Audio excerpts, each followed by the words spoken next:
On today's show, Donovan Mitchell's an all-star starter, and without him, the Cavs cleaned up in Houston. We'll talk about all of that on this episode of Locked On Cavs. You are Locked On Cavs, your daily Cleveland Cavaliers podcast.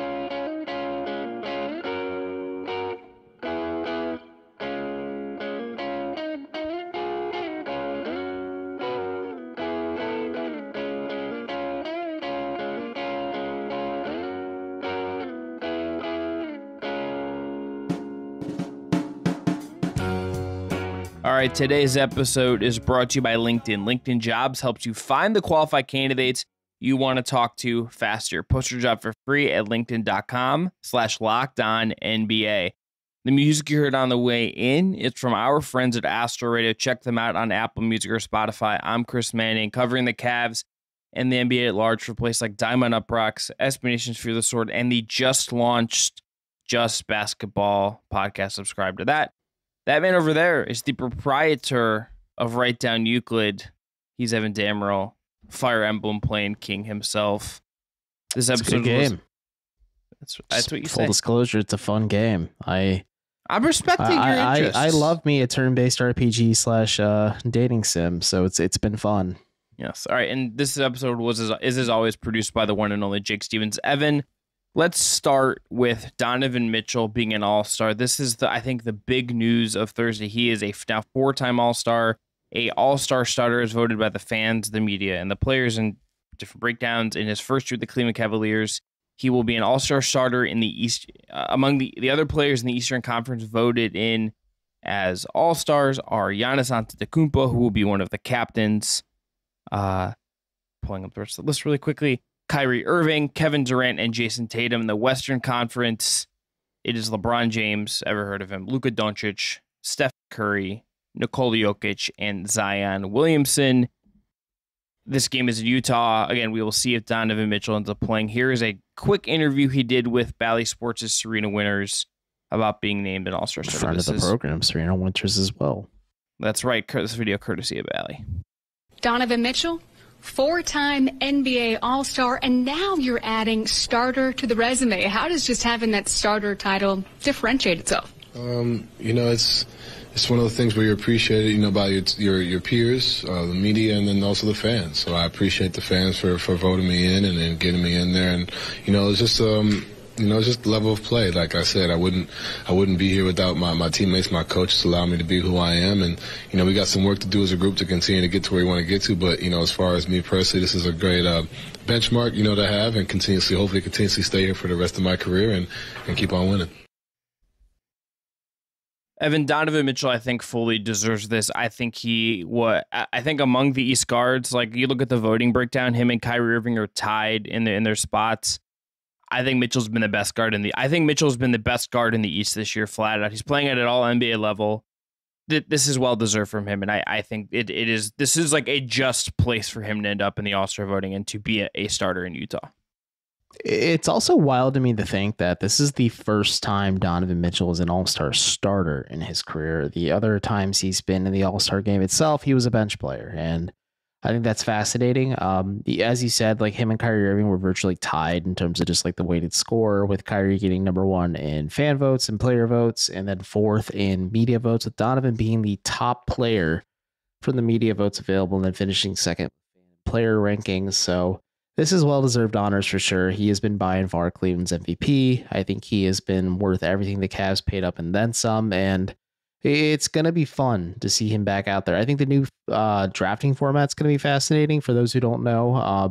So Giannis and LeBron James, who are both the All-Star captains and also the first two captains to have Fortnite skins. So kind of neat, but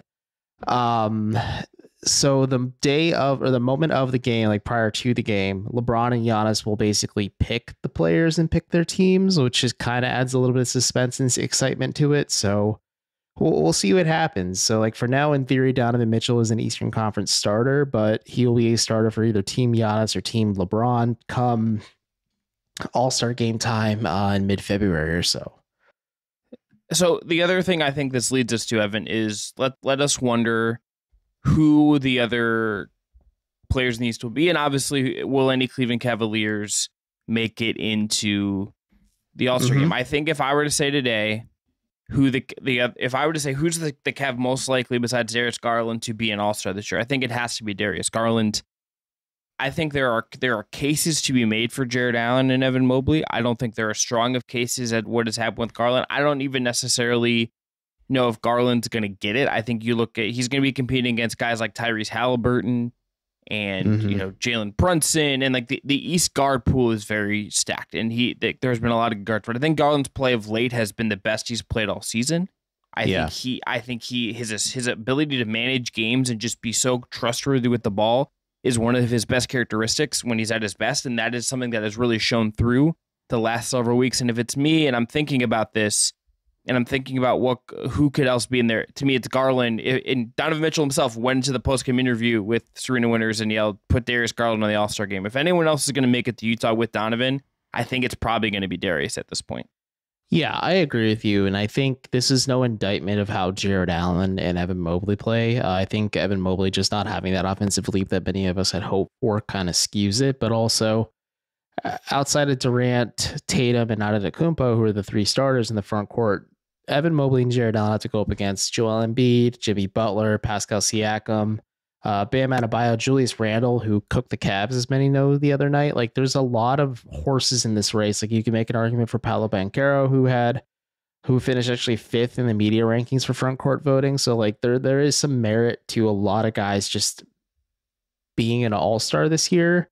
And unfortunately, the reality of the situation is there's just a lot of talented dudes in the Eastern Conference. And I think that just kind of muddies the chances of like a guy like Jared Allen, who's like the most consistent star in Cleveland's roster and is practically a walking double-double and a defensive anchor for this team. Like, that's just not like the sex appeal in terms of like all-star voting. Like, a lot of it is scoring that comes into factor. And I think that diminishes those two. And then on the inverse, I agree with you. Like with Darius Garland, like you have Tyrese Halliburton, DeMar DeRozan, James Harden, Jalen Brunson. That's 4 guards already right there. There's Jaylen Brown as well. Then let's make that 5 because Brown technically qualifies as a guard, and he finished 3rd in the starters voting poll. So it's just like tough footing on either end of the things. Like, in my heart of hearts, let's just say there's a bunch of injuries, and I'm not wishing that on anyone, or like players just like not to play in the game for some reason. That could be the pathway for Darius to make it. But other than Donovan, I think Darius is just the only logical pick, just because and we'll talk about the game against Houston on Thursday night as well. But like, Darius Garland's been sensational whenever Donovan Mitchell sits or when they're playing together. And it'd be nice to see those two play together. But I think if you're Cleveland, and the fact that this is your first All-Star starter since LeBron in 2018, like, this is pretty huge for you. And like, you have to pat yourself on the back, Kobe Altman, to say like, yeah, the gamble was definitely worth it with getting Donovan Mitchell. And there wasn't much of one to begin with, but everything's kind of working out perfectly for you so far.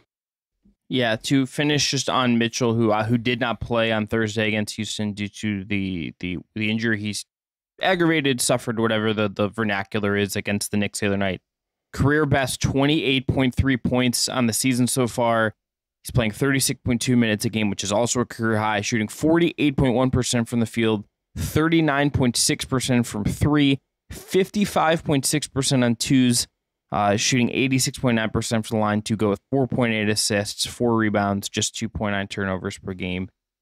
Again, this is an all-NBA guy, very deserving of being a starter in the All-Star game. Again, to me, the best guard in the East. This is well-deserved. It'll be very fun, assuming he's healthy, assuming all of that. You see him back in Utah. 4 straight All-Star games for Mitchell, too. This is a guy very much just in the prime of what he's doing. But all right, after the break, we're going to come back. We're going to get into Cavs Rockets, which was a needed, easy win for the Cleveland Cavaliers. We'll explain why after this. But first, Evan has an ad read for us. Today's episode of Locked On Cavs is brought to you by LinkedIn. These days, every new potential hire can feel like a high-stakes wager for your small business. You want to be 100% certain that you have access to the best qualified candidates available, and that's why you have to check out LinkedIn Jobs.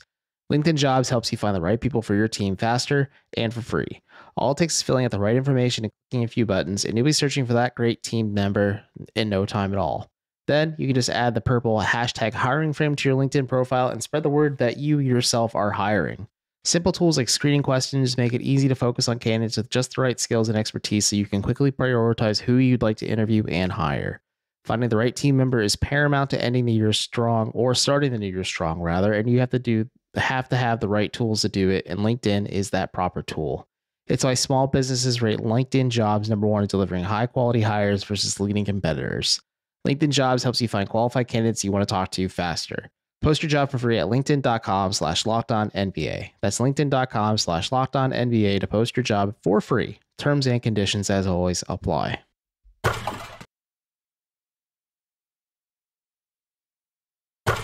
All right, back here on the Locked On Cavs podcast, Chris Manning and Evan Dammarell. Evan, let's go to our Cavs Rockets big takeaway. Let's do it. And aside from, we'll talk about Darius Garland. We'll talk about Evan Mobley. We'll give out awards in segment 3. This game was a palate cleanser for the Cleveland Cavaliers. That is how I look at this. This is when you're like at a sushi restaurant and they have the ginger, or if you're like a little adventurous, you have the wasabi on the plate. And you kind of get yourself the have your roll and you want to switch up the flavors. You get the ginger to cleanse the palate, kind of give you a fresh taste in your mouth. This is what that game was. The Cavs have not had an easy win since like maybe mid-December when they beat the Jazz by like a big chunk of points. Like they have not had an easy win in quite a while. They took advantage of a Rockets team that is on the second night of a back-to-back. That just is bad. That is last in the league in offense. That is bottom 5 in net rating, bottom 5 in defense. Just it is a bad team. The Cavs just like needed a game to come in and kick the crap out of a team and get an easy win. They got it. Big win for them. Yeah, this is a huge win for Cleveland at the end of the day, and I absolutely agree. Like a palate cleanser is a good way to put it. And considering the fact that the Cavs were able to rest Donovan Mitchell in this game just because of that nagging groin injury that he re-aggravated against New York, like that was a bit of a area of concern maybe just heading into this one. But the fact that Cleveland was able to take care of business and just beat the Rockets the way they did and just do it without Donovan Mitchell was impressive. But like you said, like they haven't had this like an easy win in quite a while, and this is impressive in every phase of the game. The Cavs are locked in defensively, and you could really tell like they, at first in the first quarter, it was a little bit of like trading shots between Houston and Cleveland, but then Cleveland put their foot down on the Rockets' throat, and they did not relent until you saw Halu Neto and Mamadi Diakite sub in the closing moments of the game. Like the Cavs, this is a statement win for them. Like they seem to struggle at times with teams that are like lesser opponents, quote unquote, and Houston definitely kind of falls in that vein, but like the Cavs came in, took care of business, and this was impressive. Like there's a lot of context surrounding it, but like this is just a good win for Cleveland all in all at the end of the day. So looking at this game, standout performers, I think you have Darius Garland, you have Evan Mobley, but Evan, I and we're gonna discuss them in segment 3. But like I think one of the big things about this game was just like you got really good minutes from Cedi Osman and Dean Wade. You got really good minutes, I thought from Isaac Okoro. Like you got good minutes from just about like anyone you kind of had in this game. Even if there's some inefficiencies, like Karis LeVert was like 4-10. Mobley I thought played a good game, but was like 6-17 from the field and missed 3 threes. Like it felt like though you just got good minutes from everyone, and Garland is probably the leader of that. 26-9 on 5 of 8 from 3, 9 and just 1 turnover. He's kind of like the maestro of this game, right? Like he is kind of the conductor of everything, and then everyone else is kind of flowing around him. But who stood out to you as far as a standout performer in this one? I mean, Evan Mobley definitely stood out to me just because he came in with a lot of energy. You have to wonder, like he has a little bit of an edge to him just because the Rockets chose Jalen Green over him. But at the end of the day, the situation worked out for Cleveland, so you can't like dwell on this too much. But Darius Garland stood out as well. I was telling you this before we started recording. This is probably the best game he's had this season thus far, and that's including like that massive scoring eruption they had against the Timberwolves, just because this is a game without Donovan Mitchell. This is a game on the road. This is a game where the Cavs maybe could have played down to the Rockets a little bit, but like Darius Garland, like you said, was a maestro for this one and really looked composed. But on the inverse of things, his backup point guard, Ricky Rubio, is starting to look, at least to me, a little bit more comfortable physically, and he's starting to have a little bit more juice when he's out there. Obviously, he's not 100%, but I think it's encouraging at least just to like get guys like Rubio or even guys like Dean Wade who are injured who had a great night as well, or just those two period, because Kevin Love was out of this one, and Kevin Love is like the guy I was thinking of who's still in a shooting slump for Cleveland. But like the Cavs were able to maximize a lot of their rotations, a lot of their depth, and guys that are maybe returning from injury got a lot more opportunities to look and feel a lot more comfortable out there at the end of the day. And I think that's really important for what you're trying to build in the long term. I think what I think kind of just stood out here is, on top of everything we've said, is they felt very spaced out in this game in a way that I don't think we've seen in a while. And like, this is maybe not like, this is not rocket science, but like you can, yeah, I didn't even mean that, but I'm glad I said it. I'm really proud of myself for just going there. That's the inner, just like wash person in me. I'm finishing the high five on my end for you. I deserve it. We're the dads cackling in the restaurant at each other when we make a bad joke. But like Jetty Osman is 1 of 6 from 3 in this game. And it's like, okay, Jetty's 4 of 10, like, but he's 1 of 6 from 3, but he's just like willing to take the threes. And you feel like this being stretched out. Dean Wade is 4 of 7 from 3, but he's just like letting them fly when he gets them.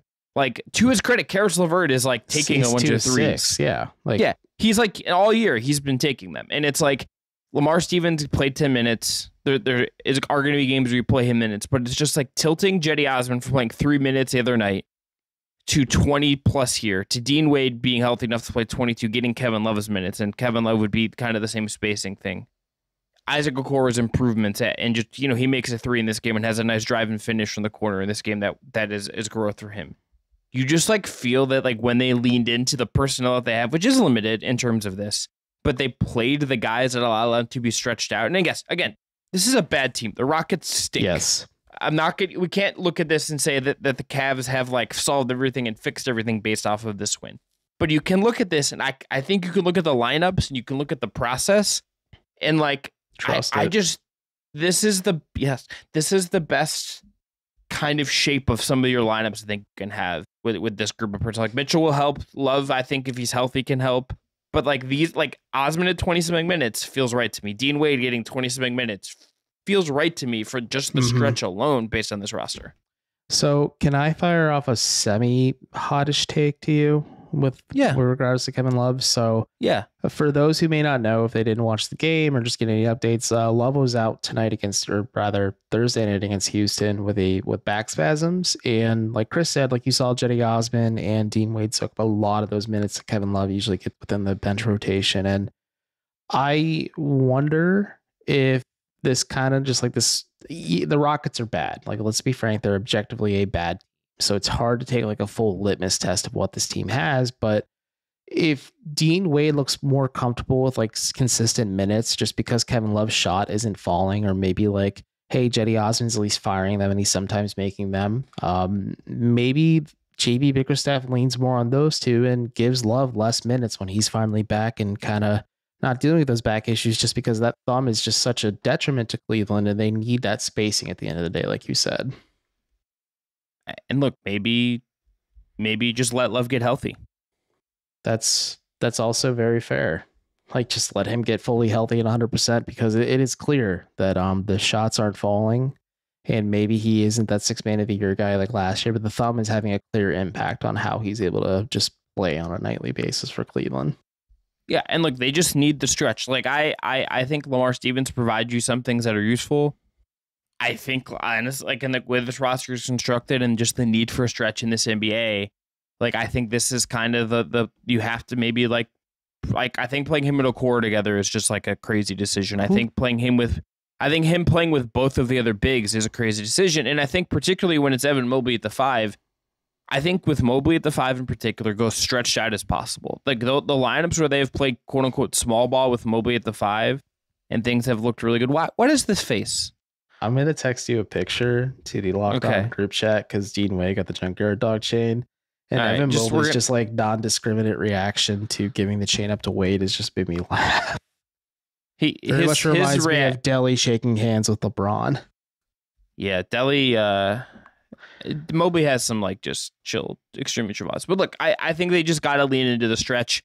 I think there's a lot of data and film and games that tell you that JB Bickerstaff isn't always comfortable with that. But I think the Cavs are better off when they do lean into it, and they probably just got to like just do it and deal with the ramifications as they come, and trust your 2 elite, crazy defensive bigs to kind of figure this out. All right, one more break. We're gonna come back. We're gonna give out our game awards for Cavs Rockets, but first. Today's episode is brought to you by FanDuel. The NFL playoffs are here. And look, we're really excited about our new sports betting partner for Locked On because they're the #1 sports book in America, FanDuel. And if you're new to FanDuel, that's even better. They have so many great features that make betting on sports fun and easy. New customers join today and get started with $150 in free bets guaranteed when you place your first $5 bet. Just sign up at FanDuel.com/lockedon. FanDuel has all of your favorite bets from the moneyline to point spreads and player props. Plus, you can even combine your bets for a chance at a bigger payout with a same-game parlay.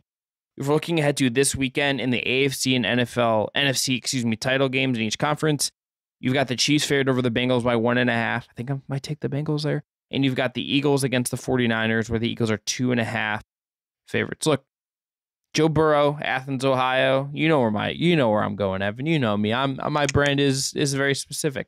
All of this, by the way, is on an app that's safe, secure, and super easy to use. So football fans, don't miss out. Place your first $5 bet to get $150 in free bets, win or lose, at FanDuel.com/lockedon. Make every moment more with FanDuel, official sportsbook partner of the NFL. All right, back here. Locked On Cavs podcast. Chris Manning, Evan Dammarell. Last segment of the day, it's Cavs Rockets Game Awards. Evan, who's your MVP? The Houston Rockets, because this Cavs team would not be possible without the frugality of Tillman Fertitta. That's the name I'm thinking of. And also the fact just trading Jared Allen to Cleveland, and also the fact that they skipped over Evan Mobley to take Jalen Green. And I think Jalen Green's going to be a good player at the end of the day, but the Cavs have to be thanking their lucky stars that the Rockets kind of zigged when they should have zagged at the end of the day, because Cleveland could be in a very dramatically different spot if they had neither of their two defensive nucleus members. JB Bickerstaff coaching Jalen Green is like a funny alternate reality. Getting Jalen Green to play defense, like a team that has Colin Sexton, Darius Garland, Jalen Green, and Kevin Porter Jr. on the roster, it's essentially the Rockets right now, with actual point guard play from Darius Garland. Yeah, did you at the time just assume the Cavs were going to end up with Green? Because I did.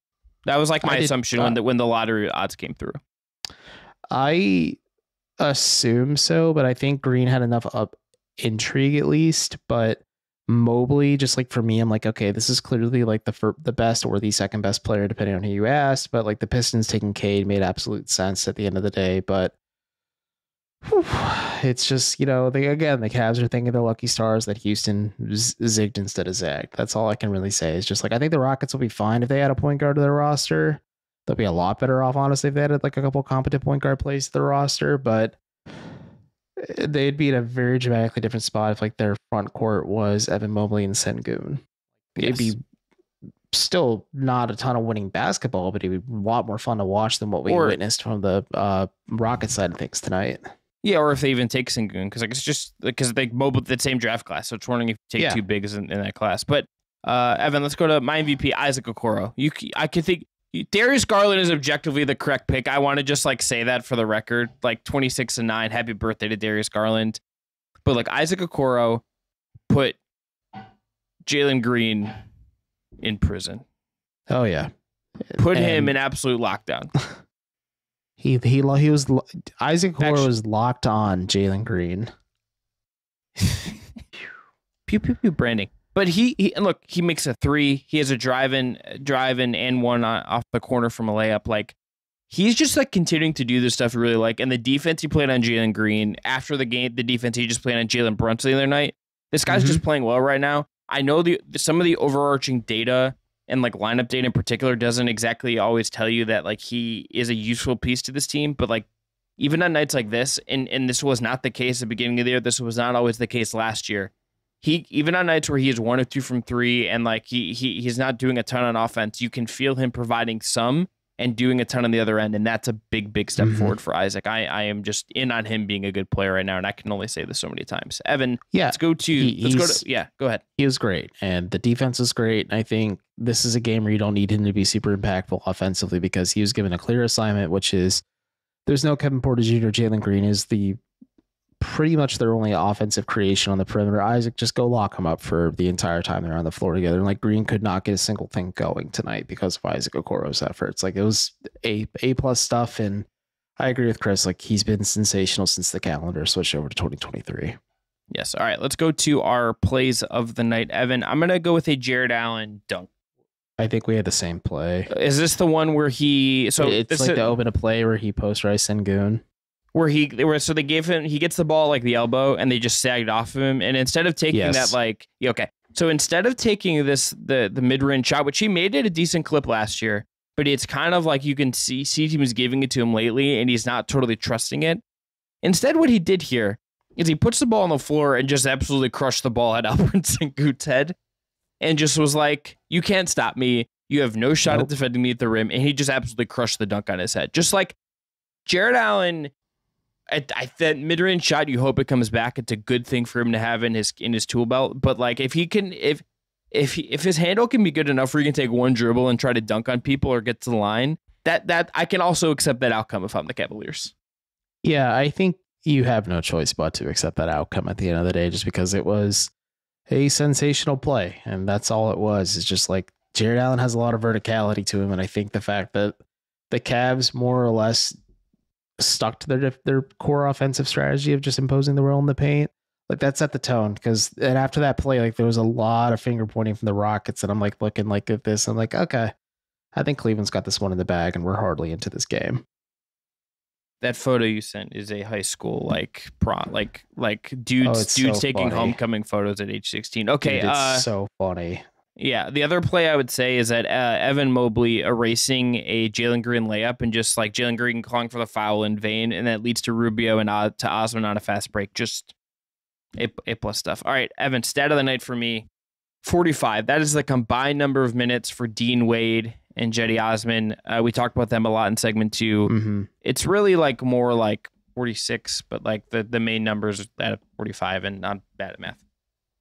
Those guys just need to play real minutes for this team. They are so useful to their functionality. They provide spacing. They make stuff happen.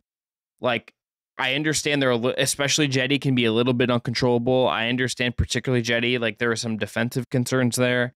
But I think these are two of the best 8-9 guys on this team, and they should be in this 15 to 20 to 22, 23 minute range every night, I think. They are a better team when these dudes are getting actual run. Yeah, and that's what I was trying to get at before when I talked about